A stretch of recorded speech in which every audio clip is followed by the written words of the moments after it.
The world's greatest comic magazine, the Fantastic Four. Why does the human race turn against the Fantastic Four? Only the master of Planet X knows the answer. Wanted dead or alive, Mr. Fantastic, Human Torch, The Thing, Invisible Girl. We escaped just in time. We can't remain on Earth any longer. We've got to head for Planet X. Down with the Fantastic Four! Part 1. It Came from the Skies by Stan Lee and J. Kirby. Ha! Little do the Earthlings suspect that I, Kurrgo, master of Planet X, many light years away from their primitive Earth, have been monitoring their actions for weeks. The Fantastic Four in Prisoners of Kurrgo, master of Planet X. In every way, we of Planet X are the Earthling superiors. We are a far older race, a far wiser one. Our science is 1,000 years more advanced than theirs. So what a pity it is that they will survive, while we will soon perish when that runaway asteroid collides with our luckless planet. Oh, Kurrgo, my lord! If only we had enough spaceships to enable us to flee our planet before the Holocaust. Fool! You know we have only 2 spaceships on Planet X, for we have never cared for space travel. But one of those ships is even now blazing towards Earth, towards the only 4 creatures in all the universe who might find a way to save us. Piloted by my own personal robot, the ship must land on Earth and capture the Fantastic Four. Then, they are to be brought to Planet X, as my prisoners. Meanwhile, countless light years away, little dreaming of the adventure fate has in store for them, we find the Fantastic Four in their skyscraper headquarters. We haven't much time. We're due to appear in Washington later, to attend a government dinner in our honor. Who needs it, Reed? I'm not even hungry. Such short notice. I haven't got a thing to wear. It's just a waste of time. I ain't going. The thing's right, Reed. Heck, we're no speech makers. Imagine what would happen if I have to try to say something clever. That reminds me of a joke I heard about 2 beatniks. Or, maybe you've already heard it. I'd probably get all tense and nervous, and the next thing we know, it would be just my luck to burst into flame. That's foolish, and you know it, Torch. Now does anyone else have a beef? You bet. Can you imagine how I'd look in front of all those congressmen at a big state dinner? They'd think I was nutty if I kept all bundled up, but I'd scare 'em to death if I took my hat and coat off. And then, what if those wise guy photographers try for some pictures of me? How about a shot of you with the senator, Thing? What's the big idea? Good heavens, what an ogre! You know my temper. In a couple of seconds I'd start tearing the joint apart, and I'm just the guy to do it, too. No siree, I don't want any part of that fancy pants dinner. How about you, Sue? Oh, Reed, I'm afraid to go. I'm not used to meeting all those important people. My dear, say hello to Madam Ambassador. Charmed, I'm sure. I'm liable to get so flustered that before I know it, I might vanish in front of their eyes. If that ever happened, I'd simply die of embarrassment. All right, I've heard all your silly little excuses, and I'm sure you feel better now that you've said them. So let's start getting ready now, and let's end all this nonsense. You know we can't refuse a request from Congress. Now go get dressed, Torch. Do you have to do everything he tells you, Squirt? Sure. I'm not a stubborn ox, like some guys I know. Call me a stubborn ox, will he? I'll teach that flaming fool. Hey! Who's the wise guy? What's the matter, hothead? Did I make things too warm for you? Meanwhile, unaware of the Thing's hasty action. Reed, What's wrong? I don't know, Sue. It can't be a fire. This whole building is fireproof. I'd better slither in there and check the ventilating units. That's funny. Everything is in perfect working order. Listen, Reed. That shouting. It sounds like the torch. And the thing isn't here. I should have guessed. Think you're pretty clever, don't you? I oughta... Aw, clam up. I just wanted to start a little ruckus so I wouldn't have to go to that blamed dinner. Thing, stop feeling so sorry for yourself. How do you think I feel? I'm in the middle of a new rocket fuel experiment which is almost reaching fruition, and I've gotta interrupt it also. Big deal. We already got rocket fuel, haven't we? But let us leave the Fantastic Four to their bickering for a moment and watch a new, strange form enter Earth's atmosphere. The form of a starship from outer space. And at the very instant that we notice it, one of America's new eye-in-the-sky satellites also flashes the word to command headquarters below. What is it? An attack by the Reds? No Earth nation ever built a ship like that.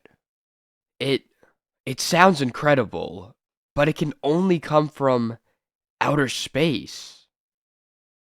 Minutes later, atop a New York skyscraper. Come on, Thing, cheer up. You might even enjoy the dinner. Sure. I just love to have people gaping at me and laughing behind my back. Hey, what's that? It's something in the sky. Sounds like a new type of jet. Where? I don't see anything. Over there. Wow. Look at her go. Must be a new missile test. Well, we've got no time for rubbernecking. We're due in Washington now. Look! It's a Fantastic Four in their Fantasticar! We've got an audience below. I'd like to trade places with them.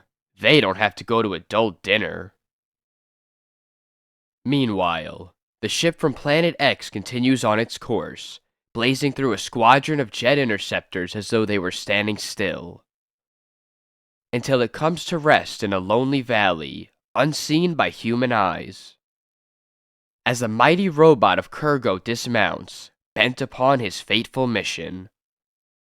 I have reached my destination, now to use my atomic scanner to locate the four who must become my prisoners. Suddenly, a strange ray of indescribable energy pours forth from the unworldly device. A ray which curls about like a living thing, as though trying to decide which direction to take. And then, guided by a science far in advance of our own, the alien beam streaks to the north, unerringly locating its human objective. Hey, I suddenly got a strange feeling, like someone or something is watching me. That's funny. I feel that way too. So do I. And so, under the eyes of the strange scanner ray, the Fantastic Four rocket to Washington, and the start of the most astonishing adventure of all time. There's the Capitol. Something tells me we should have stayed home, like I wanted to do. Well, I guess this isn't so bad, Reed. At least nobody asked me to make a speech. I suppose these nerve-wracking ceremonies are the price we must pay for fame. Get that blasted camera out of my ear, Mac, or I'll wrap it around your fat head. The Fantastic Four, Part 2, Outlawed. Mr. Fantastic, as leader of the Fantastic Four, will you accept this trophy as a symbol of the gratitude of your fellow countrymen? We are honored, sir. But even as the ceremony continues, the strange spaceship noiselessly rockets over the nation's capital at a speed so great that none can see it. Those I seek are directly below. It is now time to act. My master, the mighty Kurrgo, ordered me to activate the hostility ray as I fly over my quarry. And so... Suddenly, from the unearthly starship, a strange, piercing hum issues forth, blanketing the city with its eerie vibrations. No place in the nation's capital is safe from the subsonic hum. Here's your dinner, darling. Thanks, honey. Don't you honey me, you creep. Everywhere in the city, the story is the same. Here, sir, let me help you up. Thank you, young man. You're very kind. Take your filthy hands off me, you crummy bum. And at the testimonial dinner for the Fantastic Four. And now, I'd like to say a few final words in praise of this wonderful, patriotic foursome to whom our nation owes so much. Pour it on, bub. We can stand it as long as you can. It's time the public awoke to the fact that the four of you are the worst menaces ever to threaten this land. Suddenly, before the astonished foursome know what has happened, the admiring crowd of well-wishers turns into a savage, hate-filled, rioting mob. Down with the Fantastic Four! Drive them out of the country! Everyone's gone mad. Reed, what is it? What's happened? I don't know, kid, but until we find out, we've got to run for safety. They acted as though they wanted to destroy us. I ain't much good at handshakes, but fightin'? That's something I can understand. There they go! Don't let them get away! After them! Call the police, the militia! Get the Fantastic Four! Flame on! Easy, boys. I don't want to hurt anybody, but let us pass or else it's gonna get awful hot around here. We can't tackle him without asbestos suits. We're surrounded. Quick, Sue. Turn invisible while I keep the troops busy. But how will you get away, Reed? Just watch me. No! She's over here! I got her! No, she's here! I got her! Sorry, boys. Meanwhile, the Thing runs in a different direction. Well, well, so they're after me, are they? Well, I ain't so hard to catch up to. All they have to do is lift this wall up like I'm doing it, and crawl behind it. He's gone. But it's impossible. There's no way out of here. There is if you can lift up walls, mister. Minutes later. We can't leave without the Thing. There he is. I thought those three would never get here. Okay, Reed, here's your chance to be a hero. Attaboy, Rubber Man. This'll give those jokers something to talk about. But I'd still rather have stayed and flattened a few of them. And as the mystified foursome blazed toward their skyscraper headquarters. Good. I have smoked out my quarry. Now for the second part of Kurrgo's plan. Reed, look! Look what's following us! A spaceship. I don't know what he's after, Reed, but we'll fasten our safety belts. Then you can show him that our Fantastic Car can do things they never dreamed of in outer space. Alright, are you all securely fastened? You bet, partner. Let her go. In a blaze of blinding speed, Mr. Fantastic puts his amazing jet ship through its paces. But no matter how intricate his maneuvers, the strange alien craft manages to duplicate his every move. It's no use. We can't shake him. Our only chance is to land on our own rooftop, so we can fight him on our home ground. I've got a hunch that there's some tie-in between that spaceship and the strange way that everyone's been acting. You were right, Reed. He's following us down to the roof. The ship is bigger than I thought. It took a highly advanced science to build a craft like that. And then, before their startled eyes, the hatch door opens, and they find themselves confronted by the mighty metal behemoth. Heed my words, puny earthlings. I have traveled many light years to find you, and to bring you a message from Kurrgo, master of Planet X. Part 3. The Fantastic Four, bound for Planet X. Behold, This is a scene on your Earth street. Observe how the crowds are rioting. It is you they would seize. A portable self-contained TV receiver. Amazing.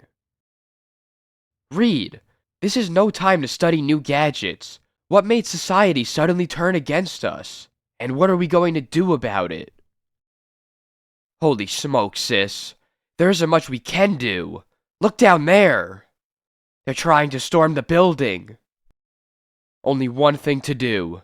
We've got to get out of the country for a while. That will do you no good. No place on Earth will be safe for you. No nation will offer you sanctuary. No matter where you go, no matter what continent you flee to, you will be hunted by your fellow humans, as though you are four monsters. Men with chemical foam will render the Human Torch helpless.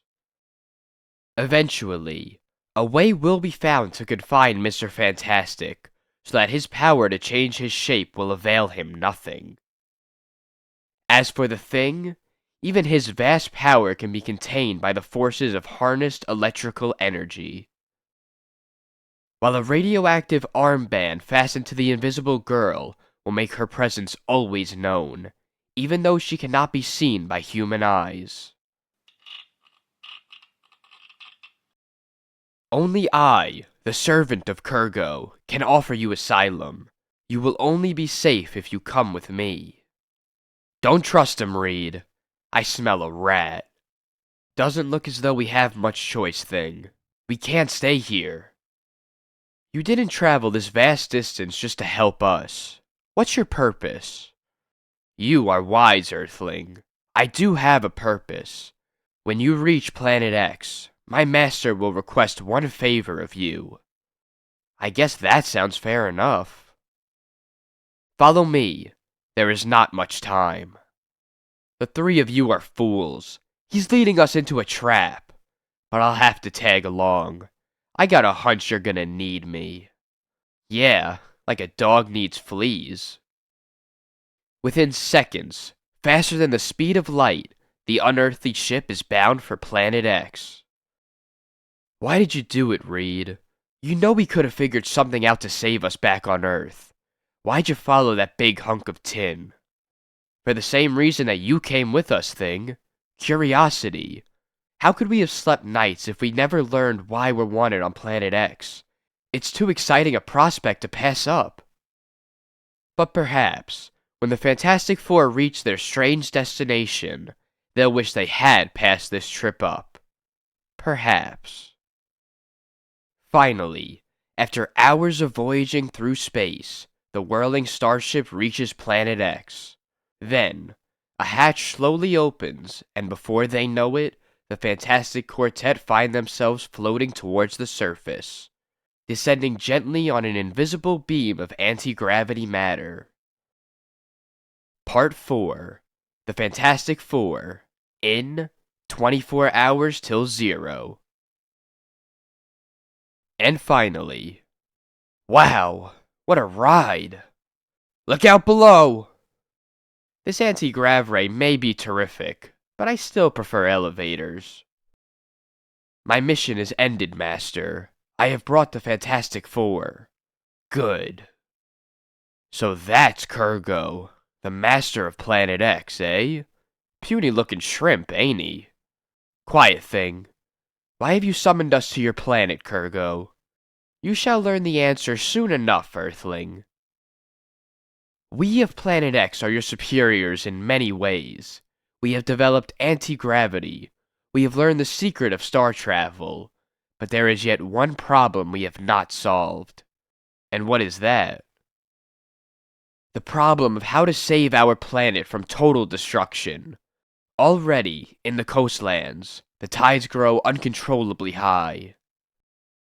Throughout our planet, the land is in a state of upheaval, as volcanoes and eruptions threaten our entire population. Driven by fear and panic, our people are turning against each other. Soon, nothing will be able to stop the riots. Nothing except the doom which is hurtling towards us. There is our problem. A runaway planet, streaking through the skies, about to strike Planet X. And if you, with all your wizardry and powers, cannot find a way to save us, then we will perish. Together. Reed, what can we do? There's no way to stop a racing planet. I knew we shouldn't have come, but nobody'd listen to me. We're all doomed. Wait, why can't everyone escape in spaceships? Because, although we have the secret of space travel, we have never cared to visit other worlds, and so, only 2 large ships have been built. What good are they, when the population of Planet X is 5 billion inhabitants? Well, Big Brain, you got us into this. What do we do now? I don't know, Thing, but this is no time for squabbling. We've all got to think. Think my eye. Let's get that walking hunk of tin to take us back to Earth. Pronto. No, he is my servant. He takes orders from none but Kurrgo. Oh yeah? Well, we'll see about that. Fool, he is made of the strongest substance in the universe. Ow! He wasn't kidding. Suddenly, at a command from Kurrgo, the silent robot grasps the Thing's aching arm and hurls him across the chamber, as though his foe were weightless. Even your strength is no match for those who have mastered gravity. Nobody does that to the Thing. Nobody. Flame on! Reach all you want to, Tin Man. You'll find that I'm too hot to handle. I'm gonna do something I've always been afraid to try before. By increasing my flame to fever pitch, I can attain the greatest heat in the universe. I can match the fiery blaze of an exploding star, a supernova. No! Torch! No! Don't do it! It's too much power! You won't be able to control it! Stop, Torch! It's no use. He can't even hear me. Get back! All of you! I'll stop him. He'll have to stop when he sees me. Torch! Don't! And now I'll... Sue? No! Gotta turn. Can't hurt Sue. Whew. That was a close one, kid. You almost blew us all up. Idiots! Don't waste precious minutes. Every second brings us closer to destruction. You must find a way to save Planet X. In 24 hours. He's right. We cannot escape Planet X. And if we remain here, we'll perish with the other 5 billion inhabitants. Unless... But what can we do? We've only 24 hours. Reed, you're the greatest scientist of Earth. Perhaps in the whole universe. You must think of something. All right. We've no other choice. Perhaps we can save the planet. And ourselves. Oh, Reed. If only you could. He'll do it. If anyone can, Mr. Fantastic is the one. How's about a little less talk and a little more action? But at that instant... Look out! It's a shockwave. The planet is starting to break up. We've less time than we thought. Look! There's the runaway planet. I can actually see it getting closer.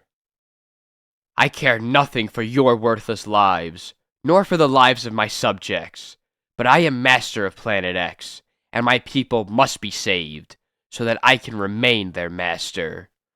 Quick, where is your most modern lab? Here. Everything is at your disposal. All right. Listen closely. I have an idea. This is what I shall need. Part 5.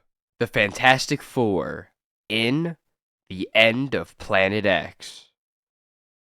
With supplies hastily brought by Kurrgo's robots and the help of his superhuman partners, Mr. Fantastic undertakes the most dramatic race against time of his career as he frantically constructs one of the most astonishing devices of all time.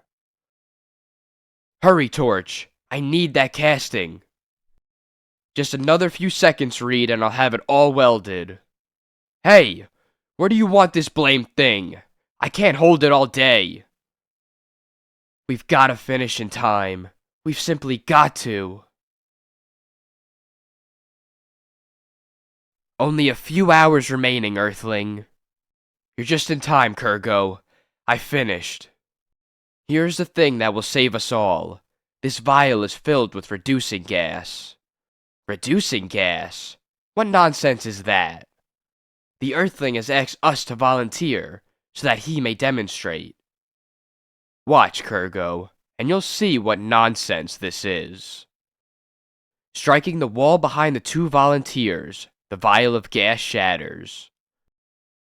Within seconds, the two creatures from Planet X are enveloped in the thick, swirling mist, until... They're gone! No, Kurrgo, not gone. They've merely been reduced in size, reduced 1,000-fold. It is incredible. But of what use are such elaborate parlor tricks? How will this save Planet X? Don't you see? My reducing gas can be fired by projectiles to every part of Planet X, where it will instantly spread, covering the entire surface of your world. Within seconds, everyone whom the gas touches will be reduced 1,000-fold. This means that all 5 billion of your people will be able to fit into one spaceship. Everyone on Planet X will find safety as you fly to another world. And upon landing on any new planet of your choosing, you need only release another gas projectile which will contain the antidote to the shrinking gas. Then, as the people leave the ship and walk through the mists of the antidote gas, they will speedily resume their normal size. Your problem is solved. I never thought you'd do it, pal. I gotta hand it to you. Come on, Reed. We've no time for talk. Let's get out of here ourselves. Yes. Where is our escape rocket? You are free to return to Earth in our second rocket. Go, while there still is time. Hurry! It looks as though we're not a minute too soon. But even as the fantastic foursome races to the waiting spaceship, Planet X begins to writhe in its final death throes. Look out! We'll be crushed by that boulder! Nobody's getting crushed while I'm around. This is what I would have done to that walking hunk of tin, if he didn't have gravity on his side. Look! How can we cross that chasm to reach the ship? If we don't get there soon, we'll be doomed along with Planet X. Only one thing to do. Let's hope I can stretch far enough. You did it! Let's go! Thank goodness. Within seconds, the humans reach the ship and blast off from the doomed planet. While far below, Mr. Fantastic's master plan is put into effect immediately. Reducing projectiles are fired to every section of the planet. And once reduced, short-distance shuttle rockets bring the entire population to the remaining spaceship, their one hope for survival from the impending disaster.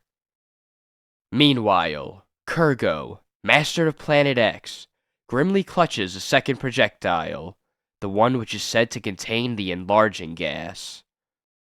Why should I share this enlarging gas with the others? I am the master. When we reach a new planet, I shall be the only one who grows back to normal size.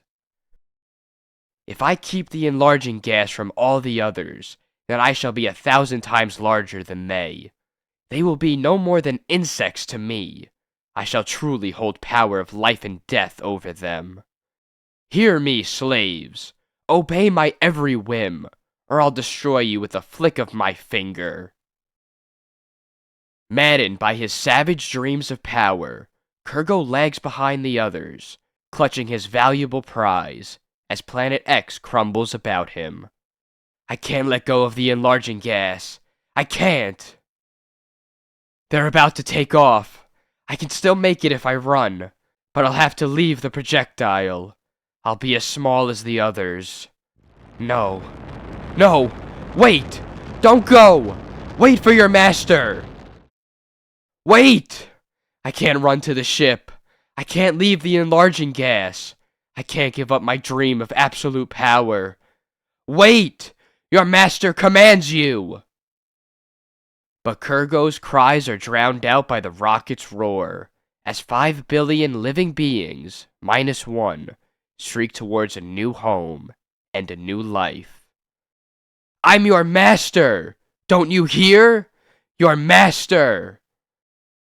And thousands of miles away. Are you sure the enlarging gas will work when they reach their new planet, Reed? After all, you never had time to test it. There was no reducing gas, Sue. It was just an empty projectile. I only told them about it so they could consent to my plan. But once they reach their new world, it won't matter. They'll all be the same size.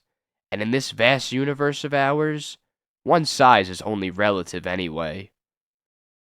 And so, the Fantastic Four streak back to Earth, leaving behind the most incredible adventure of all time, never to know of the ironic end of Kurrgo, the one who died for an empty dream. The end.